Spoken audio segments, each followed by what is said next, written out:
ఉన్నటువంటి జగన్మాత ఆలయం దుర్గా మల్లేశ్వర స్వామి దేవస్థానంలో ఈవేళ ఈవో గారు శ్రీమాన్ రామారావు గారి దగ్గర ఉండి నాకు అమ్మవారి దర్శనం అయ్యవారి దర్శనం కూడా చేయించారు.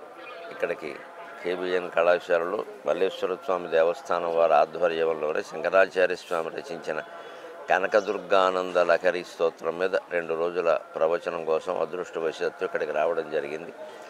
ఆ సందర్భంగా కార్తీక మాసమైనా ఆదివారమైనా తప్పనిసరి అమ్మవారి యొక్క దర్శనానికి వచ్చాం. భక్తులు మమ్మల్ని మన్నించాలి, మా కోసం అందరినీ ఆపేస్తారు. కానీ మరి వచ్చినప్పుడే వినియోగించుకోవాలి కాబట్టి నేను వారి కోరిక మీద నేను దర్శనానికి వచ్చాను. నా జన్మ ధన్యమైంది నిజంగాను.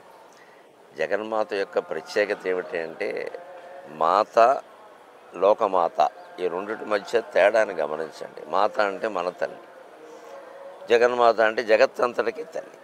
ఈ ఒక్క జగత్తు అనేది ఉండి తప్పితే తేడా ఏం లేదు. నిజానికి కన్న తల్లికి లోకమాత కనకదుర్గాదేవికి తేడా ఏమీ లేదు, జగత్తు మధ్యలో ఉంది. ఎలాగో శంకరాచార్య జగన్ మిథ్య అన్నారు, జగత్తు లేదు అన్నారు. అంచేతన తన తల్లికి జగన్మాతకి తేడా ఏమీ లేదు.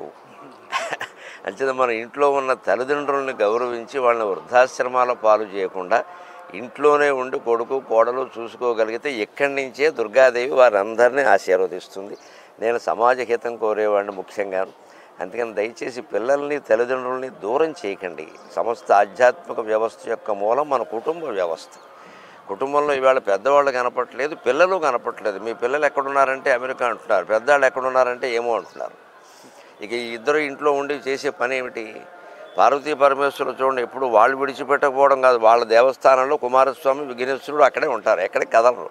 వాళ్ళని హాస్టల్లో చేర్పించలేదు, వాళ్ళు ఇంగ్లీష్ మీడియంలో అసలే చేర్పించలేదు. అందుకనే వాళ్ళు బాగా పెంచారు. మనకి లలితా సహస్రంలో ఉంటుంది అమ్మవారి పిల్లల్ని ఎలా పెంచిందంటే కుమార గణనాథాంబ తుష్టి పుష్టిర్మతిర్ధృతి శాంతి స్వస్తిమతి కాంతిర్నందిని విఘ్ననాశిని అని ఉంటుంది.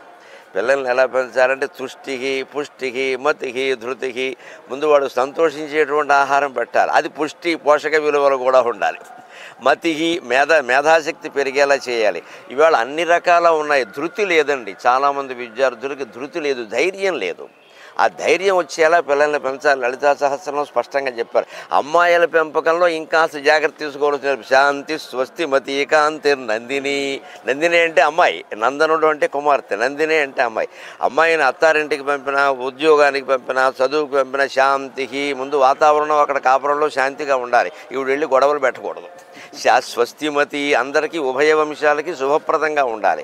కాంతి అంతేకాదు తేజోవంతంగా శోభాయమానంగా అమ్మవారు వెలిగినట్టే అమ్మాయిలందరూ వెలగాలి హాయిగాను. అలాగా పిల్లల పెంపకం గురించి కూడా లలితా సహస్రంలో చెబుతారు. మన పిల్లల్ని మనం సక్రమంగా పెంచితే, మన పెద్దల్ని మనం గౌరవంగా చూసుకుంటే అమ్మవారి యొక్క కరుణ అందరికీ లభిస్తుంది. నేను చెప్పదలుచుకున్నది అదే. సెలవు.